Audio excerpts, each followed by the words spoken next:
Welcome back, guys, to the Bear and Scully podcast with me, Sean Scullion, aka Scully, Owen Mallon, aka the Bear, Aidan, the face for radio behind the scenes, and today we are joined with Lynette McHendry. How are you? Hi, okay. MBE, actually. MBE, yes. Mm-hmm. I'll get But to we'll that. get into that later I'll on. get We'll to get that, into that later on. I would make sure that everyone, if I got Everybody MBA or knew. something, I know there's like all different terms to become Dame and all. I'd be like, just address me now as Sarah One. And thank you very much for coming on. We have a range of topics we're going to discuss today, but cancer being the very forefront of it. And with cancer now touching, I think it's 1 in 2 families. Is that correct? Yes. Mm-hmm. Some of you out there may be going through, may be affected, may have lost loved ones. We will have a lot of contacts underneath this podcast that if you want to reach out, you want to talk to somebody, you need help, we will have all the links in the podcast below. But Lynette, before we get into the serious side of things and the absolute, journey that you've gone through, we'll get back to happy times where you grew up, and then we'll start moving more into it. Okay, so yeah, I'm Lynette, and I grew up in Isla McGee, Ballycarry, County Antrim, and went to school in Carrick, and then married a guy from Larne, my husband Graham, and I have just lived in Larne then. So basically, that's been. So and I've two boys. They're now 19 and 16. nearly 2 men now. Mm-hmm, 2 men. I know. Is your hard work done or is it never done? No, never done. I know. So Lynette, then obviously we're going to move into talking about the cancer. But when did you first notice that something was wrong, or did you notice something was wrong, or was it a test, or what was it? No, it was in July 2015. We were on a family holiday in Legoland, and just before we went, I'd started to take a pain in my left breast, and while I was away, for those few days we were away, it was sore. So whenever I come back from holidays, I went to the GP and they referred me to the hospital, and I had so the day I went to the hospital, anybody that's been to get tested for breast cancer, it's horrendous. You go into and it's just bunged, the whole place, the whole room is bunged. All these women sitting, they're really anxious about what's going to come up that day. So my sister was with me, and you go in early morning, you get checked over by the doctor, and then you get sent for a mammogram. So I had the mammogram, and then the room starts to empty because then you sort of get moved on. So if your mammogram's okay, then they send you home. So then I was sent for an ultrasound, went for the ultrasound, and I was on the table or on the bed getting the ultrasound, and the guy had said to me, no, I think that's okay. I think we're glandular. And I was getting up off the bed, and I could see the wee nurse sort of looking at him as if, no, there's something else here. And then he went over, read his notes, and he came back and he says, oh, no, you need to lie back down because we've seen something on the right breast. So I says, right, lay down. And he took the ultrasound of the right breast. And then I was sent out to the waiting room, and then I was told to come back in, and they had to do a biopsy of the left breast, or of the right breast, sorry. So I was then told, right, that was the Thursday, and I was told to go away and come back on the Monday to get the results. So my sister went back with me on the Monday, and I was told that I had breast cancer in the right breast. And I says, but what about the left breast? It was, no, it was fine. It was glandular. It's just swelling. So told that I would have to have a lumpectomy on the right breast. Went in a few weeks later into hospital, had the lumpectomy, and that was okay. It was okay. I was recovering from it, but the left breast kept getting harder and sore and swelling up. And again, I went back for my results in the September, and they told me at that stage that I had to have chemo because it was the type of cancer that needed chemo. So it was grade 3. So there's different, it's different between stages, and grades are different. So it's the grade of cancer was a grade 3. So it needed chemo. So I said, but what about my left breast? Because, and I was just, you've had a mammogram, you'll be fine. There was nothing there. So that was okay. I then got on with life and was told that I would get into an oncologist would get in touch with me to start chemo. So weeks went on, and it was actually my friend's hen party. We were away for the weekend, and I was showing the girls my left breast, and I says, no, there's definitely something wrong with this left breast. So I came home, and on the Wednesday or Thursday of that week, I had to meet the oncologist and to discuss starting chemo for the right breast. And he asked me how I was, and I says, well, I'm fine. This one's fine, but this left breast. So he said that he would looked at it, brought me round, sat me down, says, you need to go back to surgery. He says, you need a mastectomy. And I was like, right, okay. So he sent me back to the hospital to see the surgeon. And so that was then a few days later. And whenever I went in to see the surgeon, it was the same surgeon that did my lumpectomy and told me that the left breast was okay. That he says, well, why are you back here? And I says, well, my oncologist has sent me back, and he says that I need surgery on this breast. You had a mammogram. And I was like, well, he's telling me to come back. So literally, he says, well, get up on the bed there and I'll have a look. And literally, whenever I took my gown down, his face just fell to the floor. And he was like, and it just, his whole attitude changed. It was, he couldn't do enough. It was just quick, we'll get this sorted and blah, blah, blah. So I had to have a biopsy on the left one. And then I was sent away and come back. My husband was with me that day. And he brought me back into the room, and he sat me down. He couldn't even look at me. His eyes was at the floor. And he just said, well, I'm really sorry to tell you this, but you're a different stage now. You've got cancer in the left breast. So he says, you can either go home and we'll bring you back next week to start chemo, or you can start chemo today. And I says, well, first of all, I says, what are you going to do about it? And he says, well, you can go home. And so I started chemo that same day.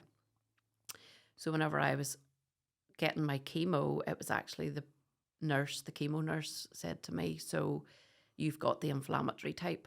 So inflammatory breast cancer is it's very rare. So there's only about 5% of breast cancers is inflammatory breast cancer. It affects young women, and there's no lump. All the symptoms I had was inflammatory breast cancer. Your breast swells up, gets hot to touch, red, looks very inflamed. And a lot of young girls who I've seen has been misdiagnosed and told that they've got mastectomy. So to me, why would I have had mastectomy if I wasn't breastfeeding? You know, it's this thing that you would hear people getting their breastfeeding. So that's whenever I discovered, I knew that I had inflammatory breast cancer. So I had two different types of breast cancer. I had normal breast cancer in the right breast, and then I was told that I had inflammatory breast cancer in the left breast. And it's very aggressive. So I started chemo that day, and for the next 3 cycles, I had 3 cycles of one chemo, and then I was put on to another chemo. And after the first cycle, a couple of weeks later, I lost my hair, as everybody does. And then I was put on to a different chemo, and I had it, and it just floored me. It was awful. The pain, I ended up in hospital then with that chemo, because the way I described it was as if a steamroller was rolling over the top of me. I was lying in bed, and every single bone in my body just was so sore. So I ended up in hospital again, because your white blood cells, whenever they give you chemo, your white blood cells go. So it's neutropenia, it's called, where you're really prone to infection. So I was in hospital with that, and that just took me up to Christmas. And then I had one more chemo after Christmas. So in the January, I was sitting on the sofa watching TV, and I just happened to feel my right breast, and I went, I think I feel a lump there. So went back to the doctors that week, and they sent me up to the hospital. And I was told that the cancer had come back in the right breast, so the cancer was now in the right breast again. So whenever I was then told that I had to have a double mastectomy, it's the only way you're going to. So this was arranged for February. I had the double mastectomy in February, had it, and then I had to have radiotherapy. But after I had the double mastectomy, I asked for chemo again because I wanted to make sure that all the cancer was gone. And I was told, no, you had it and it didn't work. And I says, well, then give me something that does work. There is nothing. You've had it. So that was okay. I was then waiting to get my radiotherapy. I was to get 5 weeks of radiotherapy on both breasts. And I just, because I was on a support group, there's a support group for women with inflammatory breast cancer. And I was on this support group, and they have got, so there's a lot of research and stuff in America for inflammatory breast cancer, where all the big cancer charities here don't support inflammatory breast cancer, even though it's a breast cancer. There's no funding comes from the major big cancer charities to help funding and research for inflammatory breast cancer. So they have a wee support group themselves, and they have also connections in America. So I was being advised by a doctor in America to say, well, there is chemos, and I think you need to be getting this one. So I then decided that I would go for a second opinion. And I contacted a professor in the Royal Marsden in London. And I went to London then for a second opinion. But whenever I had been diagnosed with the breast cancer, I had asked, could I get tested for the BRCA gene? So the BRCA gene is actually the gene that gives people breast cancer and ovarian cancer. So there's BRCA1 and BRCA2. And people would know that because Angelina Jolie, she was the one that actually came out very publicly and said that she had the BRCA gene, and it runs through the family. So, and I was told by, my oncologist at the time said, well, why do you need to know? Because sure, you've already got breast cancer. So whenever I went to London to the Royal Marsden, the professor there said to me, now at that time, I was able to go to the Royal Marsden. Now I think they do a lot of Zoom after COVID. So whenever I went to the Royal Marsden, he said 9 times out of 10, I always agree with the treatment that people are on. Unfortunately, there's always 1 in 10, and you're that, Lynette, because why have you not had this? Why have you not been BRCA tested? And he said there and then, he says, I can guarantee you that you've got the BRCA gene. Now, our family didn't know we had the BRCA gene at that stage. So whenever I had been told, well, why do you need to know? Because you've already got cancer. And he says, the criteria, basically, BRCA is, I had bilateral breast cancer. I was 37 whenever I was diagnosed with breast cancer. There was breast cancer in my maternal side, down my mum's side, there was breast cancer. And I had triple negative breast cancer, which is a cancer that doesn't feed on estrogen. So those are the criteria for BRCA. So at this stage, he had written a letter to my oncologist and basically says that I needed to be on carboplatin, which was a different type of chemo. So I came back and took about 5 weeks to get an appointment to see my oncologist. And in the meantime, I sort of went in the back door because I knew somebody who could get me an appointment to get BRCA tested. So I went ahead and done it myself and so he wouldn't put me on the chemo until I got the results of the BRCA, even though he didn't get me the BRCA test. It was me. He had gone and got the BRCA test. And I was told then, well, we'll wait and see if you've got BRCA. So it turned out then at the end of June, I was told, yes, you've got BRCA. And he then agreed to put me on the chemo. So I was going to get put onto that chemo, but I was going away on holidays. It was the kids and my husband and I were going on holidays to the Lake District. and we decided that we'd wait till I come back. So whenever I come back, I had one cycle of the chemo, which the Royal Marsden had said that I needed to be put on, and I was back to work, so I was working part-time. So I'd been in work and I'd had the chemo a couple of days before, and I thought, didn't really feel well, and I thought it was just the chemo, and I took a really bad headache, and this went on for days, and I kept taking paracetamol. Nothing was happening with this headache. So over the weekend, it got really bad, and by the Sunday morning, I couldn't get out of bed. My head felt as if it was going to explode. So my cousin, she took me to hospital where they give me tramadol and sent me home, but they did take my bloods that day. And it was only the next day I got a phone call from the hospital to say, you have to come back up because you've got an infection in your blood. So went back up the next day and I seen a consultant, and I told him about the headache that I had, and he did a few tests, made me stand up, put my hands above my head, blah, blah, blah. And he says, no, we need to admit you into the ward, and we need to give you a CT scan of the brain. So I had a CT scan of the brain, and then they came and told me that I had the breast cancer. Well, they said that there was something in the brain, and most likely that it was my breast cancer had spread to the brain. So I had to get a brain MRI to get more details. And so, yes, the breast cancer had now spread to the brain. So I had, for a few months before that, I had been taking really bad twitches in my arm and my legs. And whenever I was in bed at night, my legs and things were twitching. And we thought it was just the medication I was on. And that's what it was. It was because the brain, it was in the brain. So I was put on to anti-seizure tablets and stuff, and left for about 8 weeks, which was pure torture. But it must have been about 6 or 7 weeks, pure torture. Just left and told, well, you'll be in touch with somebody from neuro to see what can be done. And I did all my research, and I wanted to know who was going to be operating on my brain. And I did my research, and I said, right, well, if anybody's going to operate my brain, I want this man here. And I says to him, I want this man. And my oncologist was like, you're a nightmare, you know. And I says, well, if anybody's going to operate my brain, I want the best.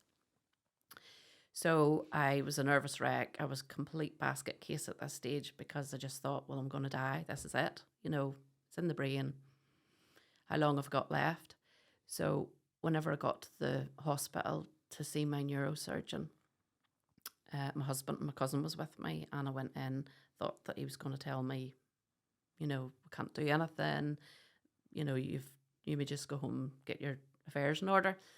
And he was such a gentleman. He was such a gentleman. He brought me in, and he showed us all on the computer, on the screen, where the tumour was in the brain.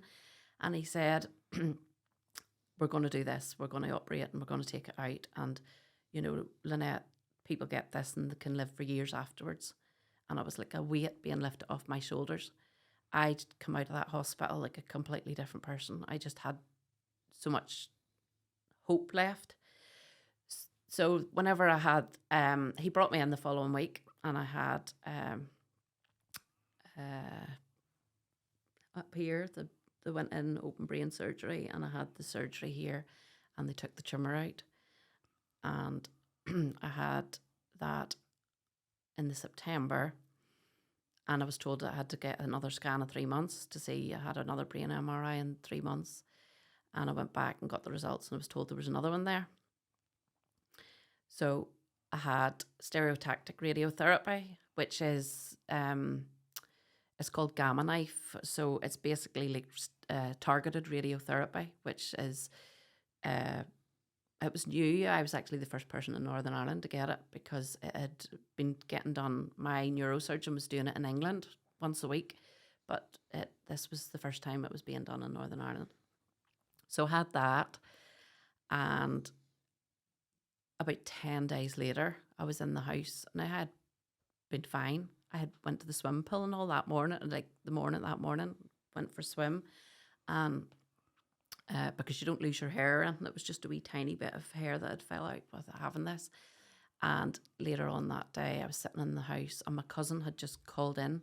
She had been somewhere for me to get me a message or something, called in, and I says, oh, I must phone the GP. And she says, what have you to phone? And I went to phone the GP and she says, well, what are you phoning them for? And I went, I honestly don't know. I can't remember. And I sat for a minute and I thought, I can't remember. So this went on for a wee bit went on. And as the time went on, she started to ask me questions and I couldn't respond to her. And I was like, it was as if I went totally paralysed. It was total paralysed the whole way down. I could see, I could hear everything that was going on, couldn't communicate. So she phoned my husband and says, look, you better come home, there's something wrong. She phoned the doctors. The doctor said, put the phone down, rang the ambulance. So all I remember is the paramedic coming in, and just as the paramedic came in, my head was doing this, and this real horrible noise come out of my mouth. And they always said they'll always remember this noise come out of my mouth. And I apparently went into full-blown seizure. So I had 5 seizures going up the road, the ambulance. So they were in the hospital in recovery waiting for me to come round, and they were like, gosh, is she going to come round? Is she going to remember us? What is this has happened? So a while later I come round, and the first thing I said was, I'm starving. So they were like, well, she's fine. She's okay now. So went home. That was okay. So basically they upped my anti-seizure tablets and things, and I was on that. I'd taken ill health retirement from work, so at this stage I knew that I was never going to go back to work. And I had been a civil servant for 17 years, and I just decided, right, well, I'm never going to go back to work. So I took ill health retirement, and I'd booked a holiday to take the kids and my husband and me away to America. We were going to do America, a big holiday for the kids, make memories, do this holiday, going to America. And I had all that planned, and the next thing, I was doing my wee boy's homework. At this time he was only 8, 9, and I was doing his homework, and I remember him, he'd spelled something wrong, and I went, I don't know, and I went to put a circle around it, and whenever I looked at the circle was completely away over here in the page, and I says, oh, so I thought I was going to take another seizure.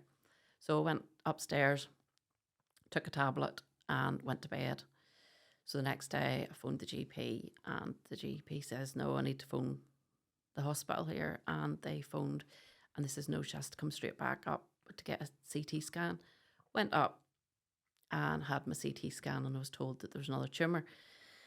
So I was absolutely devastated, because I thought, I'm never going to get to America with the kids. And they were so excited to go to America, and they were counting down the days about when we were going to go to America. And I was just totally devastated, thinking, how am I going to get to America? I'm never going to get to America. So again, went and seen my doctor, my neurosurgeon. And once again, he was like, he just got the calendar out and went, many weeks, when are you going to America? We'll get you to America. And again, he was just amazing. So he brought me in straight away and did the surgery again. But he told me at this stage, he says, Lynette, we're going to have to give you whole brain radiotherapy, because there's obviously seedlings there somewhere, which we're not getting whenever we're going in for surgery. So I was meant to get the whole brain radiotherapy whenever I come back from America, but it turned out that I ended up getting it whenever, just 2 weeks before we went to America. I had whole brain radiotherapy, and I was so ill. I was so fatigued. I was so sick. It was terrible. So we were on the Monday, we were going on the Friday, and on the Monday I was still lying in bed going, how am I going to go to America? And it wasn't even, we had booked this holiday, we were going to like LA to do Disney, and then we were going to San Francisco, then we were going to Vegas, then we were going to New York. And I'm thinking, so how am I going to do this? So kept taking a whole lot of steroids, just ate steroids, and got up, got everything packed, went on the plane, got to Heathrow, and we were sitting having our dinner at a wee restaurant just before we were getting on our other flight. And I happened to do that in my neck, and I felt a lump in my neck. And I went, don't like the feel of that. So never said anything to Graham or the kids. Went to America. On the flight to LA, I started to do that with my head, and my hair was falling out. So there's one photograph of me with hair, and then I had hats and bandanas and all on the whole time in America because my hair just kept falling out. So did the holiday to America, came home, and decided then that I would do. So I needed more chemo. I needed something different. I knew that at this stage I was BRCA. I knew that there was chemos available for the BRCA that would be specific for the BRCA gene. And whenever I asked, because I had already been asking about trials, but I was being excluded from all the trials because it was in the brain.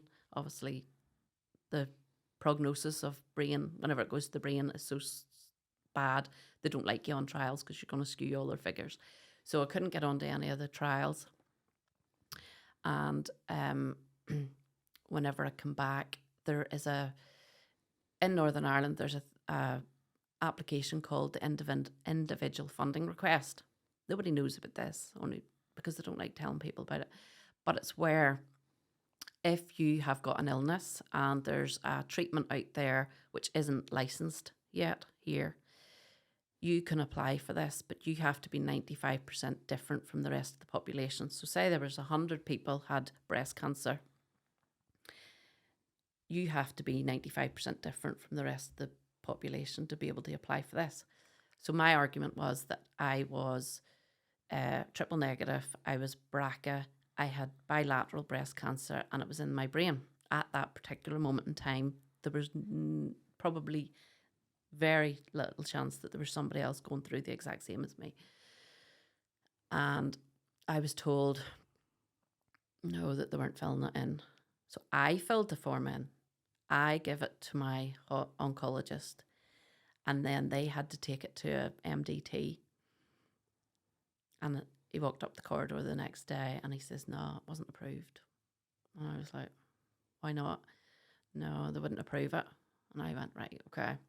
So by this stage, I had already decided that I was moving hospitals. I was leaving my oncologist. So after I'd already moved hospitals the first time. So after I'd been misdiagnosed for the breast, I'd moved hospitals. So it was under a different hospital. And now I decided, no, I'm leaving here too. Done. And I had already been speaking, because I had been doing a lot of fundraising for Queen's University, who were doing research into the BRCA gene. I had sort of been putting the feelers out to see who I could, what was a good oncologist to go to, and they had sort of suggested somebody. So moved, and I told my oncologist then that I was leaving, I'm going. And what I did was I went to my GP. People go, how can I move? How can I leave my how can I leave my oncologist? How can I leave? Quite simply, you go to your GP, you get a letter, you ask for a second opinion, you can move. It's totally within your right to move to a different hospital or a different oncologist. As my new oncologist told me whenever I went and met him for the first time, he said, I says, you'll know that I'm here, but through a second opinion, I've been with such and such. And I just feel that I've come to the end of the road with him.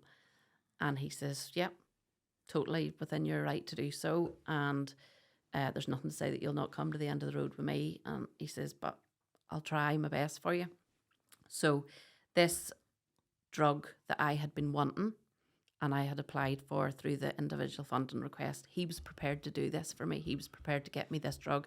But he says, we haven't time to wait on this because there's procedures then that the hospital has to put into place because it's not licensed. So the pharmaceutical company give it to you for free, because they would basically want the hospitals to have it to show that it's working, so that then the NHS will then fund it.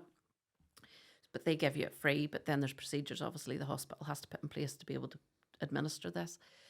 He says, we haven't time to wait on that. He says that could take a couple of months. He says, we need to get you onto chemo now. And I says, right. And he put me onto the chemo that I had one off just before it was in the brain. And he put me onto that. Now he tells me now, he says, like, we threw everything, belts and braces at it. He says, you were on a really high dose of it because I was so ill. So I went on to that, and I was on that for 8 months, and I had 19 blood transfusions, and I had, don't know how many times I was in hospital, and then I took sepsis. So I had been, because I had had the double mastectomy, a lot of people who have breast cancer or any type of cancer get a PICC line in their arm, but because I'd had the double mastectomy and lymph nodes removed, I couldn't get a PICC line.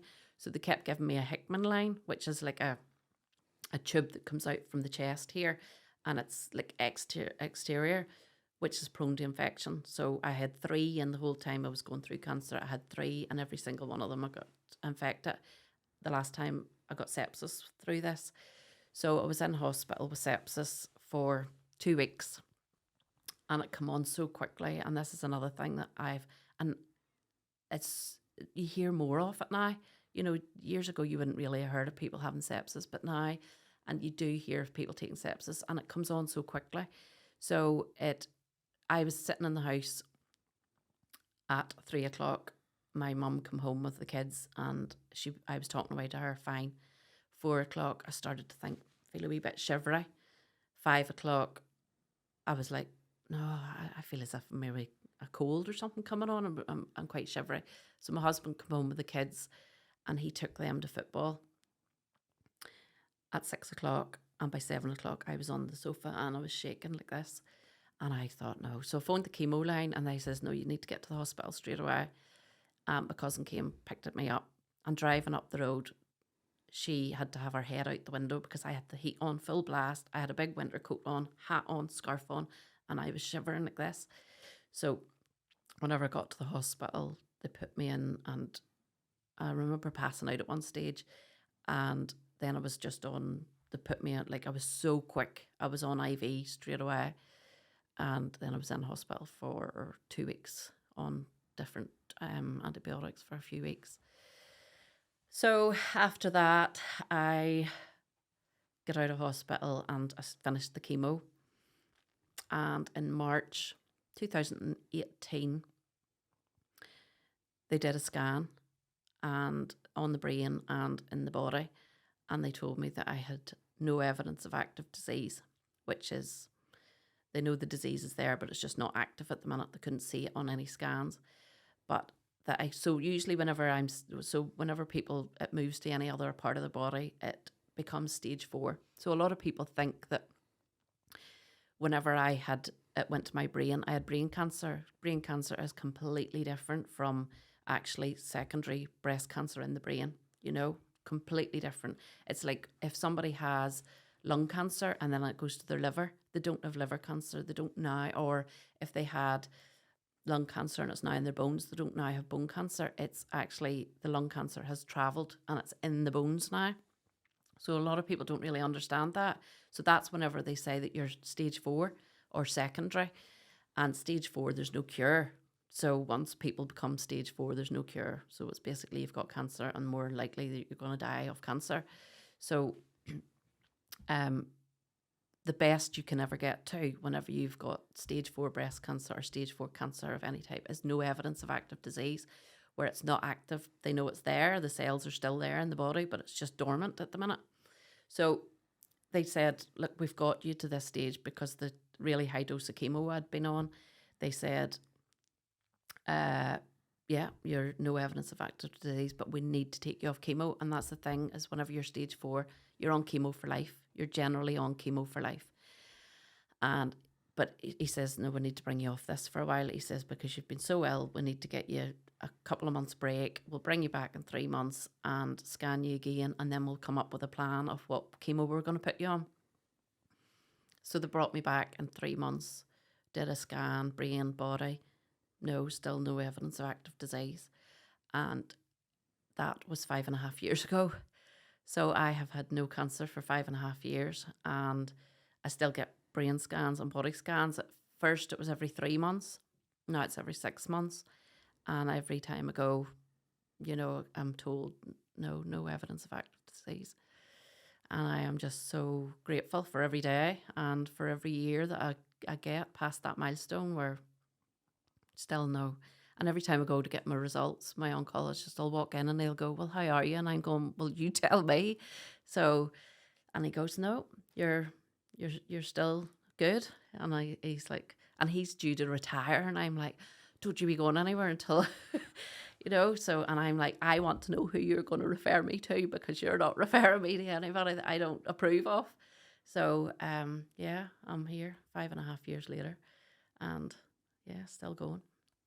You have been on a hell of a roller coaster ride. So you have. I have so many questions too. Owen is biting his my biting God. his I have chomping at got the bits. Tourette's with questions. But first, I want to say you are a remarkable woman. That is enough to finish most people. But Sean's right. There's questions, but we've discussed a lot of the physical attributes of your cancer. It all, the physical journey was there. But I want to go back to the very, very start when you come in with your cousin, and for your first diagnosis. Obviously, your sister, sorry. The fear, every person's fear if something, cancer is so prevalent now, every person's fear if something happened or you have a lump or something, you just instantly, your mind now is this cancer. So when you knew there was something wrong in your left breast and you went in and you got that, come in and said you had cancer, like what was going through your mind at that point? Well, the first one, it was very like, you sort of know as the day goes on and the room empties and you're the only one sitting, you think, right, I think there is something here because everybody else is away home and there's maybe only one or two sort of left. And you sort of gear yourself up to think, right, they are going to tell me this. They don't tell you at that stage and then they bring you back that third after whenever they get their biopsy results.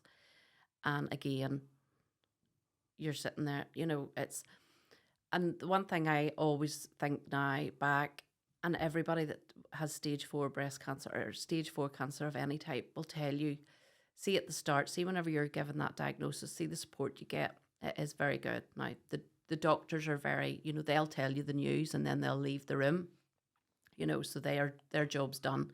And then it's the nurses, the breast care nurses that are there to sort of comfort you and give you that emotional support. And that's all very good. That's, and you're given booklets and you're given leaflets and you're told, So my problem was that because whenever I had my double mastectomy, I sort of fell through the gap. I wasn't being seen by breast care nurses.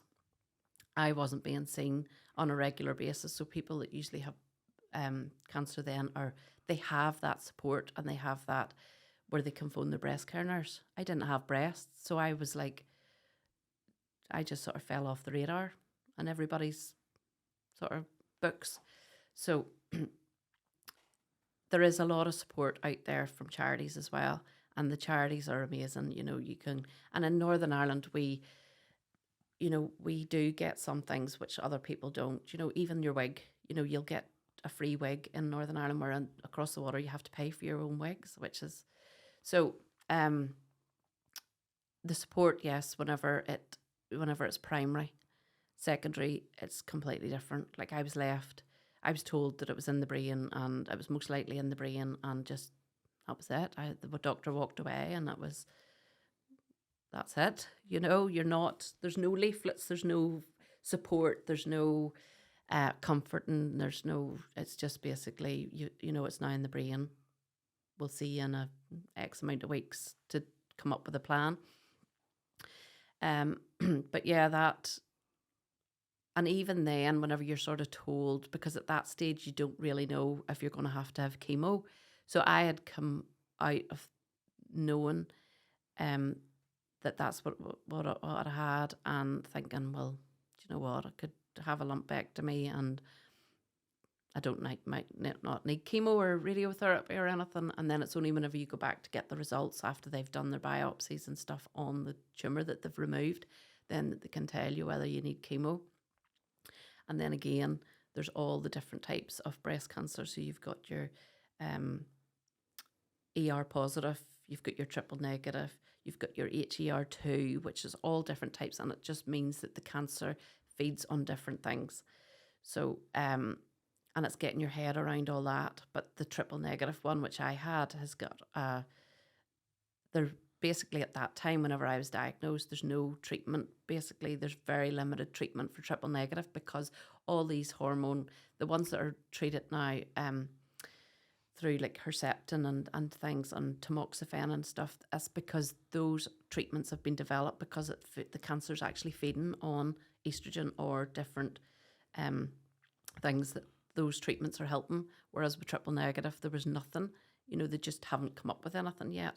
Now, and that's the good thing, the longer I live, the more treatments that are actually becoming available, so that whenever this does come back, like, I am under no illusion, I am not cured, you know, but whenever it does come back, there's more treatments now, and that's available for my type of cancer. See, even just you were chatting about the BRCA gene. Yes. So the time that the doctor had said to you, look, what do you want to get checked for? You have cancer, so what do you want to get checked for? But you were asking that because you obviously have a family, Yeah. you know, maybe siblings and whatever else. So you wanted to know that so that you could pass this information on to your other siblings. The whole family needs to find out. So we didn't know whether it come down the maternal side or the paternal side. We thought initially it would have been the maternal because there was breast cancer in my mum's side, but it actually turned out that it was on my dad's side. It had come down my dad's side. Now my granddad's passed away about 20 years ago, so it was actually his mother. So whenever we started looking back, and this is the thing, is that, you know, people didn't talk about cancer years ago, so you don't really know. So, and whenever we asked my granny then, and she says, yes, her husband, my granda, his mother had died whenever he was like 11 or 12. Now that was back in 1920 or 25 or whatever, 1930. And it was a swollen tummy. She had a swollen tummy. All he remembered was that she had a swollen tummy. So that she obviously had ovarian cancer. And so that was never passed down. So the gene has been coming down through. So my granda had it. He's passed it on to my dad. Now my dad has got, there's 5 of them. So there's 3 boys and 2 girls. So thankfully the girls, they don't have the gene. It seems to have been the 2 men. So him and his brother had it. And his brother has got daughters, so they've now been tested. Now one of them does have it, and she's just had a baby, so but she knows now that she has that. So if you know that you have the BRCA gene, there's things that, and there's a big support in Northern Ireland for that. And basically you're given preventative surgery, so people can choose to have mastectomy and reconstruction, and then maybe later on that they can choose to have their ovaries out, maybe after they've had a family, because the ovarian, so I've had my ovaries out since, because with the BRCA gene, it's 70% chance of breast cancer and 40% chance of ovarian cancer. So a lot of girls and men, you know, so there's men in the support group as well, because they obviously have the cancer gene as well, and they want to be able to support their families and their children. And so, and then again, my brother has got the BRCA gene, and he's got 2 daughters, so he needs to, you know, and we now know, so whenever it comes to them, they'll be able to get tested. So it's important, yes, that people know that this is in their family. Some people, you know, people ask me, would you have wanted to know? And would I wanted to know at 18? No. Would I wanted to know at 24, 25? No. But would I wanted to know as soon as I decided I've kids? Yes, I would have wanted to know then. So, you know, between 25 and 30, I think it's important that people get to know. Like in the support groups that I've been in, I have seen, the youngest girl I have seen dying of breast cancer, and it was inflammatory breast cancer. She was 24, you know, so, and we're all told, like even before I was diagnosed, it was always a thing, you worry about that in your 40s or 50s. It's not, you worry about that whenever you're 30 or 35. And I have seen there's so many young women, and it seems to be at you know, even young girls who have just had babies, because the estrogen just, woof, you know, their estrogen levels just after having a baby. And yeah, then especially with the inflammatory, then they're told, you know, if they have this swelling of the breast or anything, they're told they've got mastectosis because they're breastfeeding or something. And then, you know, I've known so many people as well that are actually diagnosed with primary and secondary at the same time because it's been too late. The cancers actually went on and moved to another part of their body.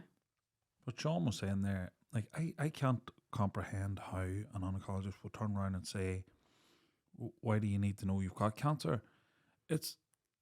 We're all now becoming aware of early detection, self-care, watching yourself. It's vitally important for your family to know that. And I know in a way you were saying about 24 and 18 and when you can choose. But like if your brother's away and he has 2 daughters now and he knows to watch, there's things that can actually change somebody's life if they can look and they can watch and they can and also it's in like with that knowledge he is fully aware of why that's so important for you to know if you have that gene to check through your family. I don't understand like why would they be like, and obviously you've went to another oncologist and they've just looked at your stats and were like, you don't fit the bracket, there's something more here, and was what it obviously was enough to meet the threshold to check for. You just wonder why that became such an issue and that you had to actually actively, and thank God for these support groups, because you obviously got well educated, you knew to reach out to Marsden's. Did you get that information from somebody on and said these are very good and this guy's very good? So you'd started getting and hope from other people and saying, look, I'm not mad, because some people go to a doctor, they go to their any profession, like a legal profession, like a doctor, and you assume that their word is absolutely correct, that they couldn't be wrong, and you just take for granted. But this is your life in their hands. So if there's people here listening and your gut is telling you this isn't right, they're saying it's my right and I feel it my left. If your gut's telling you, and people be nervous, it's almost like a classes system where how dare I question? If it's in your gut, what it is. question them. Because you had to actually actively circumvent your oncologist to get that diagnosis, to inform your family, to watch, to learn, to detect. Do they get earlier screening, or is there a specialist centre they go to, or is there if you have that gene? If you've got the gene, then there's a clinic especially for people with that gene, and they get monitored until they get and then there's surgeons involved and there's counsellors involved and all, you know, to support those people through that process. And they then choose if they want to get their surgery there and then, or well, they want to wait or whatever. Because that was Angelina Jolie opted. Yes. Because it's such a risk. This is what I'm saying is to me, I didn't understand this till we had a conversation now. So it is vitally important for people to know that. Yes. Because it was made more aware to people by Angelina Jolie. She opted for a double mastectomy and her ovaries to be removed. So it's as I said, a lot of girls choose to get their ovaries out later on whenever they've had their family. But again, you know, I have seen and I've met a number of people through my journey who are no longer here, you know, who never, and not just because of the BRCA gene, but, you know, because of detection. You know, there was a girl and she had the BRCA gene, but she didn't want to get any surgery until a certain time, and she was just getting monitored, and between 1 year and the next she was stage 4. So by the time they'd got her mammogram the following year, her cancer was already stage 4, and she's no longer here, you know. So, and she was a young girl, she was only, I think she was 39 whenever she passed away. It's bound to be hard in that support group where you're making friends and you people in the same position don't have the same outcome. And, I know. And to get support, but to be positive and sometimes seeing it and it plays with your mind. I don't want to, you know. Well, I do ask myself all the time, you know, why me? Why am I still here and they're not, you know? But And that's why I do so much to try and help other people now, you know, and so many people come and ask me questions about cancer, and I do try to give them that encouragement to go, well, do you know what? You can go for a second opinion. And there's so many people has gone to the Royal Marsden for second opinions, and it's easier now, I think, because people can do it on Zoom, you know, from COVID, that people are doing it on Zoom and doctors are doing it on Zoom. But do you know what? Even if you go and they say, no, you're on the right treatment, you know, it gives you that peace of mind. And that's what I always said, even before I went to the Royal Marsden, I said, you know, if they tell me that, no, there is no other chemo, then that's fine. At least I know that I've done everything that I could possibly do. Whereas if I hadn't have done that and I had, you know, deteriorated or whatever, I would have always thought, I wonder if I had have actually gone. I wonder if, you know, so it does give you that peace of mind. I think it's been your decision making throughout this whole process. Your decision to say, look, I want a second opinion. Your decision to say, is there another treatment that I can get? Right, well, can we try that? Your decision throughout everything, the same as your surgeon. Right, well, if I'm going to get surgery, brain surgery, I want the best surgeon, not just who you're given. I think it has been solely down to you and your decision making throughout the whole thing, while you're still sitting here in front of us. You know, it's been a crazy story to hear, and how much you've went through. It's been, and I'm so glad you're sitting here with us now, telling your story, because all that stuff you spoke about, I was totally unaware of it. You likes that bragagine and so-called, like, there's going to be people sitting there going, gee, is there something in my family? You know, is there been a trait of these things happening through my family? Is this something we could get tested for? So hopefully coming out of this now, a lot of people are going to be made more aware of it. Yeah. Lynette, if you didn't ask for a second opinion, do you feel that your health would you think you'd be here? If I didn't move oncologists, I wouldn't be here. And I tell my oncologist, my new oncologist who I've been with since 2018, I tell him, if I wasn't here, if I hadn't moved, I wouldn't be here today. I know that. I know. If that's not cause for anyone out there to get, but I like what you said. Look, if you're on the right path, this will reaffirm it and it'll help your mind. Yeah. And if you're not, then it could be the difference in being here and not. But I want to ask you a few wee questions, because it's the terminology and you're so used to it where I am not. And so there was some of the, when you first went in and you were misdiagnosed and you were misdiagnosed, do you feel at that point there, it wasn't that stage, it wasn't that aggressive at the point of it had been caught? And or I suppose you don't know. No, I don't know. But literally, it just progressed so quickly. So as soon as I felt the pain, I didn't wait around. I came home from holidays. How quick was that there? So literally, it was only a few days. So before we went, I started feeling the pain in the left breast. Even whenever I was lying in bed sleeping at night, you know, I could feel the pain. So whenever we come home, we were only away for, you know, over a long weekend. And whenever I come home, I phoned the GP straight away. I was like, no, need to get this checked out. And that's so important. Like, if I had just left that. And the way I sort of think, having it in the right, having that small lump in the right has sort of helped me get diagnosed for the inflammatory. Because if I hadn't have had that, they would have sent me away. They would have sent me away, and I would have been phoning, and they would have been saying, no, but you had a mammogram, you're fine, you're fine, you're fine. So I always sort of think that it was a blessing, you know, that I did have it in the right, because I was in the system. Yes.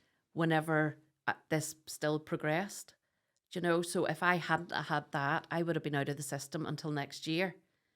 And in the meantime, this would have been getting worse. And then, well, then tell any women out there that have got a screening and they're still not confident, can you request a secondary screening?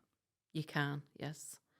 Now, I tell everybody that I meet to do their own research, and to join the support groups. A lot of women don't like to join support groups because they don't want, I don't know what it is. Maybe it's just that they don't want to, they just want to deal with it themselves. They're just wanting to, but I can honestly say the support groups, and especially if you're in one there where, because it's unbelievable how there's treatments available in England and Scotland and Wales and they're not available here.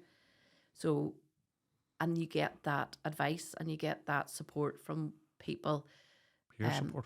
Yeah, not, who are able to get a chemo, or, it might even just be anti-sickness or something, but they're, that support you get. I was always, so whenever I was going through the treatment, that carboplatin one that was on for 8 months, it made me so ill, and I was taking, they were just giving me anti-sickness tablets, and I was just lying, and I remember lying on the sofa one day thinking, if this is what my life's going to be like, there is actually no point, because I was just feeling so ill and rotten, and I remember going for my chemo one day, and the chemo, see, the nurses and all, they are fantastic. So the doctors and the oncologists are very, right, this is what we're going to give you. And the nurses are there to then support you sort of emotionally and all that. But they said to me, but why are you suffering? And I says, because that's just what I have to do. No, she says, there's drugs there to help you get through this. Just ask for stronger anti-sickness. And I did, and I ended up getting a syringe driver in, which fed anti-sickness. And it was a total game changer for me, because I had a bit of quality of life back. So I got that, plus I got, they gave me a tablet just before I got the chemo. So for an hour before I got the chemo, they gave me a tablet, and I had it, and then I got the syringe driver in for about a week afterwards, and I tell you, it just was a complete game changer. And I realised, I looked up the price of the tablets, that because if you don't ask, you don't get, and they'll start you off with the cheap bog standard. And I looked up these tablets, and it's cost the NHS £250. Now this is the pharmaceutical companies. It cost the NHS £250 for one tablet.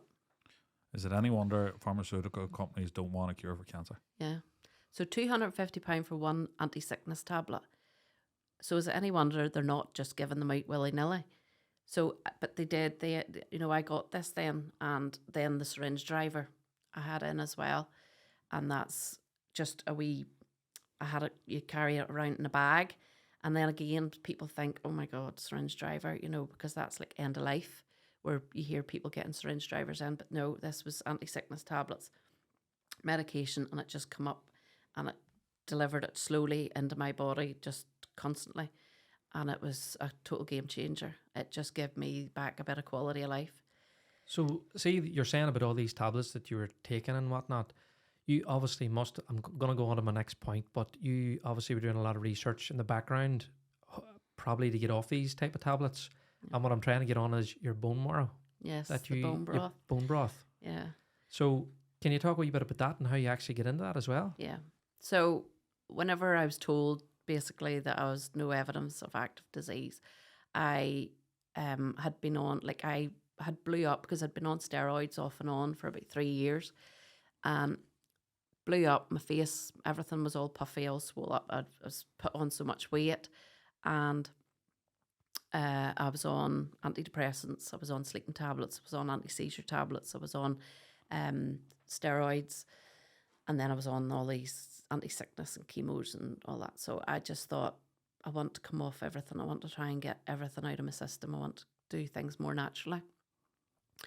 And even whenever I was going through chemo, whenever I was told that it was in the brain after the third time, I started taking cannabis oil. And I don't know whether can I say this. Oh, 100%. Of course. CBD. Just don't say that the dodgy dealer you had around the corner. No, I know. Right. Okay. I did. So I reached out and I got cannabis oil. So it was the real THC. And I started taking that, and I swear that has helped my brain, because I had 3 tumours, 3 months consecutive. And then after I started taking that, I have had nothing in the brain since 2017. So I had been taking that. Whenever I was going through the chemo, which was making me have blood transfusions, I started going to oxygen therapy. And I did oxygen therapy. So it's like high dose oxygen therapy where you go into a big chamber and you just breathe in oxygen. I did it and I didn't need any blood transfusions after I started doing that. Now, with the THC oil, my neurosurgeon says, whatever you're doing, just keep doing it. With the oxygen therapy, I was sort of told, well, there's no scientific evidence. And I was like, well, I haven't needed a blood transfusion for the last 3 months. So I had started to look at other things while I was going through treatment, and I had been taking turmeric and ginger and lemon and juicing it every day, and I'd been taking a shot of it every day. So then I started watching lots of webinars and different things, and discovered a whole lot of different herbs. And in America they would have talked, but in America their medical and their holistic cancer treatment is very integrated, whereas here it's like the dark ages. No, don't be taking that. No, you can't take that. And you can't, so they are very more advanced than what we are. So I had started taking different things, like even there's a mushroom called reishi mushroom, and I had read about it and I'd been taking it. It's called the mushroom of immortality in Chinese medicine, and I had been taking supplements of it. I had been drinking green tea. I was drinking green tea every day and things like that. So then whenever through these webinars, I'd started to hear them talking about bone broth. And I was like, well, what's bone broth? Discovered what bone broth was. It's basically the bones of animals. Is simmered for 24 hours. It releases all the collagen and the amino acids and things, and it's really good for the gut. Because my gut was, because I'd been on so many antibiotics and things, the reflux, acid reflux and stuff I had in my stomach, and it just felt as if it was on fire all the time. And then I had read so much about, because I'd been on omeprazole for my stomach, and then I read all this stuff about omeprazole causing all sorts of things. So I wanted to come off everything, started taking activated charcoal, which is like just pure black wee tablets that's for the neutralizes the acid in your stomach and stuff. And then started making bone broth in the kitchen, and I just started doing it in my slow cooker. And then I knew another wee girl who lived near me, and she took sepsis, and hers was, she wasn't going through any sort of cancer, and she was left in the hospital for hours with a sepsis question mark over her head, and they didn't treat her, and she ended up very, very, very ill. And thankfully she got airlifted to London and blah, blah, blah. And so she was going through, and it turned out that she had colitis, and it had perforated. She didn't know she had colitis, and then obviously this had perforated and had caused sepsis. So whenever she got home, she was doing recovery and stuff, and I had made her bone broth and took it over to her, and she was taking it, and then she started to buy some online. And whenever she went to get her review a few months later, they had told her colitis had completely cleared up because she'd been taking bone broth. Obviously, because she had been on treatment as well, but it helped that. So she had said to me, she just put it into my head, and she says, Lynette, why do you not make this and sell it? And I was like, don't know. And then I just started thinking about it. And then my friend, he has a meat processing plant in Larne who processes all the cattle bones. And I had contacted him, and he had says, contact Loughry College. And then I'd contacted Loughry. And so, and then I got an innovation voucher through Loughry College, and I started doing product development on the bone broth. And I then set up the company, and it is called Spear and Arrow Bone Broth. And I have been hopefully helping. I have, because all my customers are to come back, and there's so many customers are come back saying that it's helped with gut issues, colitis, Crohn's, IBS. And then I do one with turmeric and ginger of what that juice was that I was taking whenever I was going through treatment, and I've done a juice with it, and it helps people because turmeric and ginger are natural anti-inflammatories, and it's been helping people with their joint pains and aches and pains and arthritis and stuff. So yes, I do. I try to tell people to look at herbal things, because the people have been taking herbal medicine for thousands of years, until the pharmaceutical companies have come in. I've absolutely nothing against pharmaceutical companies because I've been on chemo and it has got me to where I am. And but I do try and tell people, There's a marriage between them. yeah, go look and do your research. Definitely do your research. Don't be afraid to challenge. Don't be afraid to ask questions. And definitely look for other alternate, things that'll help you along the way. And people come into me all the time, say, "Oh, I heard you were doing this bone broth," and I say, I just want to make it clear, bone broth has got absolutely nothing to do with cancer or how I've cured myself or anything. I am not, cured. I says, but it is to help the gut, and it's all to do with the gut. And I've even had people who have skin issues like eczema, psoriasis, acne, all that, and it's helped that. So there is natural products out there that are there to help, and it's just about, there's so much research now about mushrooms and about the benefits of mushrooms, and all your shiitake, maitake mushrooms and things like that. So much out there that can help people along their journey, and definitely if you're going through chemo and you're really sick, keep asking, ask, because if you don't ask, you don't get. Rumor has it we're going to get a bit of soup for lunch. But I've still so many questions. I don't want to torture you with questions because first and foremost, you've had a good network and you've had your friends with you today. You had said your cousin, your husband. From a male's perspective, what advice would you give to men out there? Because we are very, so many terms you used, even when you said mastectomy and lumpectomy, I was thinking, right, so lumps a bit removed. Yeah. And I wasn't fully aware mastectomies were all the breast. All the breast removed. So even terms like that, and men, and this is the thing, Sean has a daughter, and as we pass on and we're knowledge, and you're talking about passing on a gene and information, it's important for even the older generation, if they were like, oh yeah, actually, your great granny, and you make people more aware so that you take good care of you. But what would you say for, like, your husband was there with it through you, or with this whole process about supporting you, and like, we don't know. It's such a funny thing. It's like a taboo where if men have prostate, they don't want to talk about it because it's like it doesn't matter. When you're ill, and that's the. But what would you say to men there that supporting their wives going through this, or what advice could you give to them? Well, to stick by them, and because you'd be surprised, I've been on support groups where women are diagnosed with cancer, and the next thing their husbands or their boyfriends walk out on them, leave them. Just gone.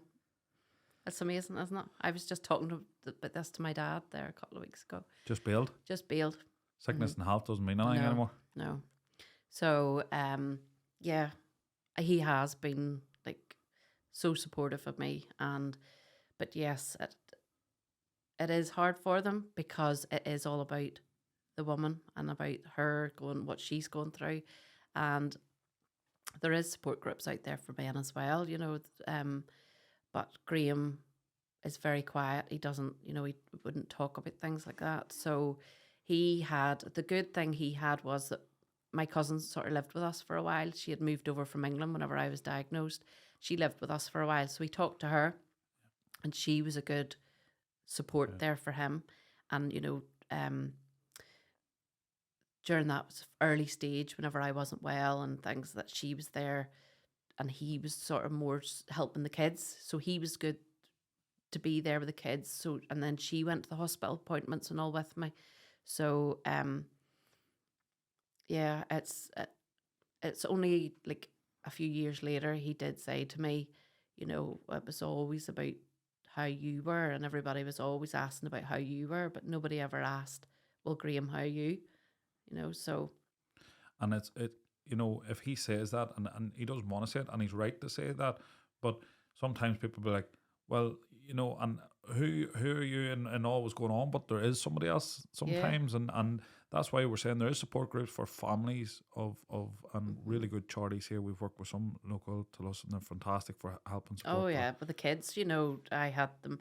they had brilliant support, and the kids, they met the Northern Ireland team, and so they had good memories from actually what was going on, bad situation, and they had good times as well. But yeah, for the men,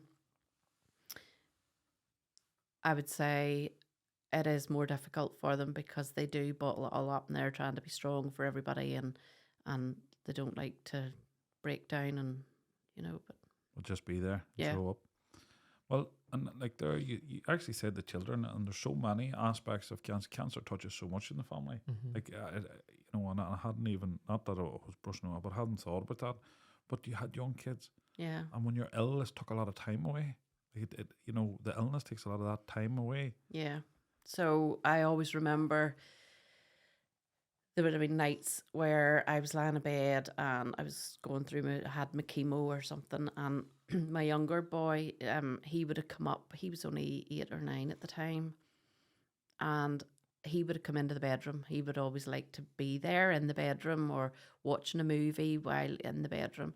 Whereas my other son, the older one, he never really, he was a bit more reserved, but you always knew he would have been at the bedroom door. You always felt that he was there at the bedroom door, and you would have just seen him poking in round, just to make sure that it was okay and stuff. So, but yeah, the kids, I don't really know, because I do talk about it, but we sort of talk about it more generally now, not asking them, but I'm sure they have got their own memories of what they, the specifics of what they remember. But along the way, we have done good things as well.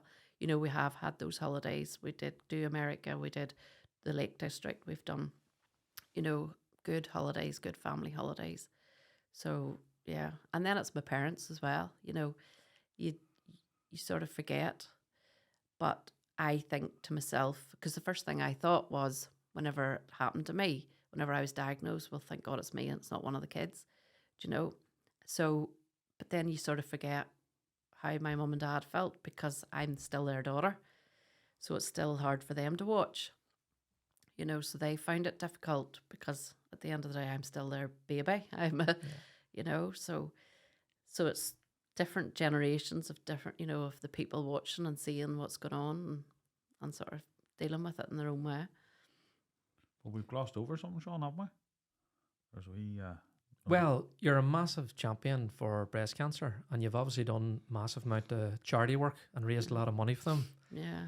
And then obviously you're now an MBE as well. So Yeah. would you like to talk a wee bit about the charity and all the charity work you've done? Yeah. So whenever I was diagnosed with inflammatory breast cancer, and I realised that there was no funding, they don't get any funding from the major charities, I wanted to do some fundraising for them. So initially it started out fundraising for them. I did a GoFundMe page and stuff. So this just hadn't been me. So many people have organised different charity events. So the family and friends. So we did different things. Then whenever I was diagnosed with the BRCA gene, I got involved with their research. And as I said earlier, they have a lab up at Queen's, at the City Hospital, and they're doing a lot of research into the BRCA gene. So, it's not everybody. It's a small minority of people that do have it. It's not that everybody has to start worrying, do we have this? And it's a small minority, but they're doing research into seeing if there's any way they can eliminate this down the generations. So I wanted to do some fundraising for them too. And secondary breast cancer as well. So again, the charities are very focused on the whole pink fluffy stuff for the primary breast cancer. A lot of the secondary breast cancer charities get nothing. So I wanted to raise awareness and things for that. So I did a few events, and family members did golf events. They did marathons. They did, there was a whole lot of things that went on. My brother, he did a cookbook and issued it out. People bought it. So then I decided that I would, another girl that was going through BRCA at the time with the same as me, Julie, who's no longer here, she and I decided we would arrange a gala ball. So this is whenever I was going through treatment. So I arranged a gala ball in the Titanic Centre for 330 people. We sold 33 tables at £1,000 a table. We had guest speakers on. It was a brilliant night, really good night. So I think we raised about 48,000 that night. So in total, from all the charities, it was about 98,000 something. So £98,000. You just glossed over that like that was nothing. no. But it was, you know, I always say I received the MBA on behalf of everybody that donated and everybody that organised events. I think you're underselling yourself. You're going through all that and you raised 100 grand nearly, and that is mental. But the night of the gala ball, Julie she had gone to Manchester because her story was that basically she had been told in a hospital here that she had 6 weeks to live. She had ovarian cancer, sewed her up, told her to go home. She had only 6 weeks to live. So I sort of got my inspiration from her as well, because she then decided, no, not having this, did her own research, found a hospital in London or in Manchester, and she got 5 years. She was alive for 5 years after being told that she had 6 weeks to live. And she went every couple of weeks to Manchester to get her treatment. So her and I, she had been to Manchester 2 days before the gala ball to get her chemo, and I had had my chemo. So I had my syringe driver on and under my dress, and like there's photos of me, but we're both like all puffed up with our steroids. And that night, yeah, we had a brilliant night. It was amazing. And it was the following summer that I got a letter in through the door, and I was like, what's this? You know, didn't really understand it. And then I thought, here's me, what is this? And it was a letter to say that I had been nominated for a MBE, but I wasn't allowed to tell anybody because you're not allowed to announce it until the Queen announces she announced her birthday list. It was in June. And of course, I had to tell my husband, I had to tell my mum and dad, but that was the only thing. Told everyone. But also meal. And then it was announced in June that I was getting for services to women with breast cancer in Northern Ireland. And in the following February, I went to Buckingham Palace, and it was Prince Charles, now King Charles, that gave me mine. And to be honest, he was very interested, and you know, because my husband was sitting, him and the kids was sitting down, he's going, what is she talking about up there? Because I was talking, he was interested, he was having a chat, and you know, well, what is it?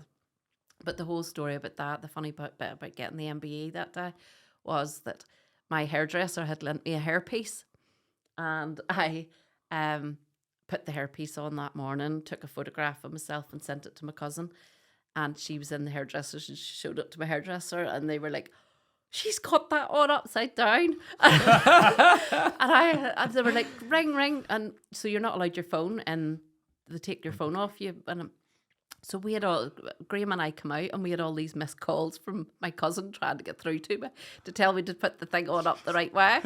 So that's the whole joke, is that I had this thing. You met the king with your hair upside down. Yes.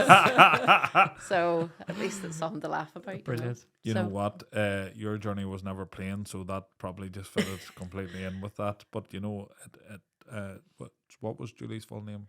Skates, Julie Skates. Hopefully we can get a wee photo and put it in, because Uh-huh. what a woman to go over in 5 years. And this is something I've massively taken from you.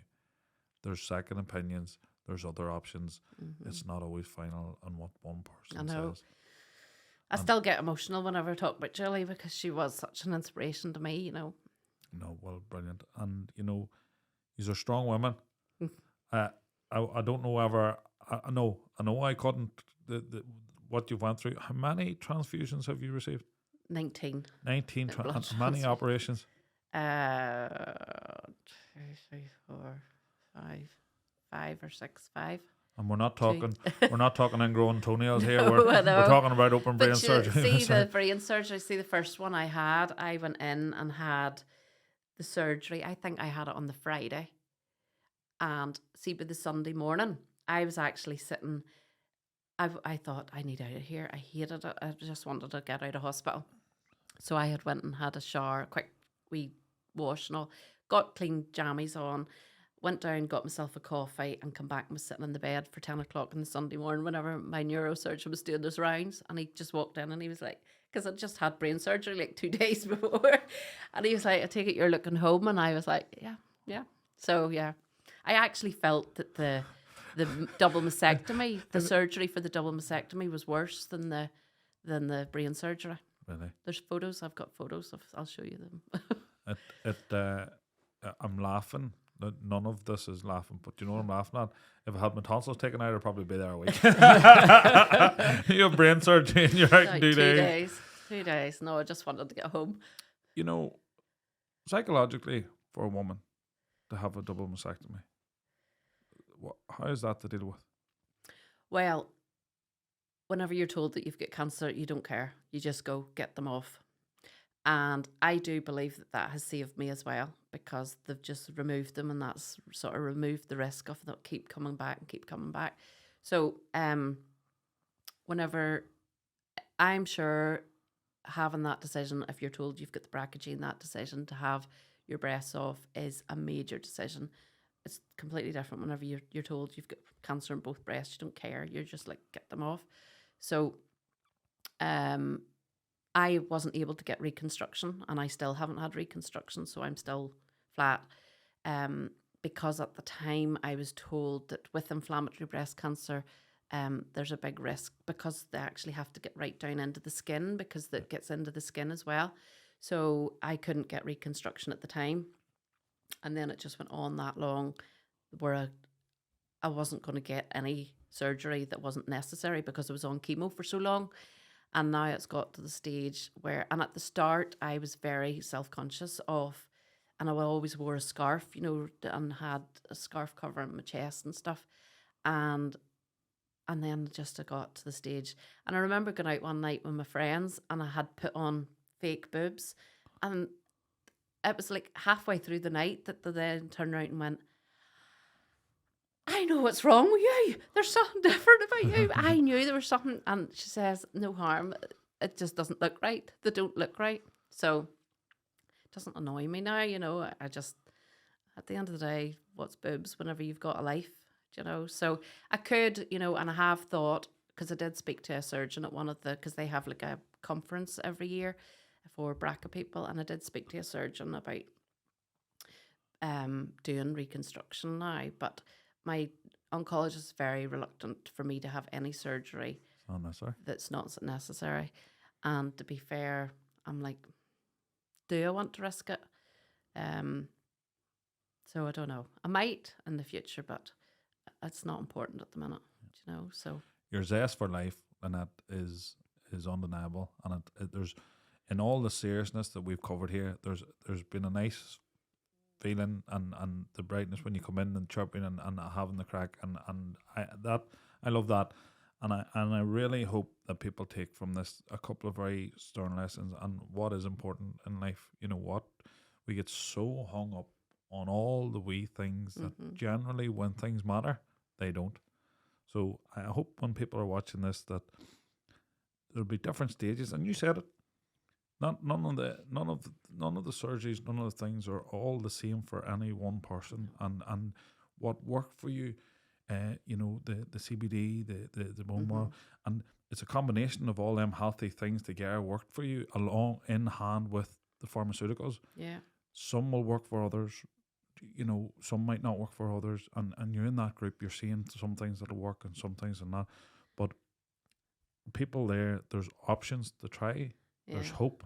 I say just do your own research.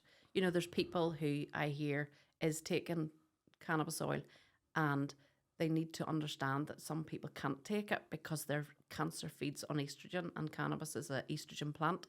Do you know what I mean? So wasn't aware of that. So they have, people don't be rushing out and taking cannabis or anything, because you do need to do your own research, and you need to understand what you're taking, and and know where you're getting it from, because no dodgy dealers.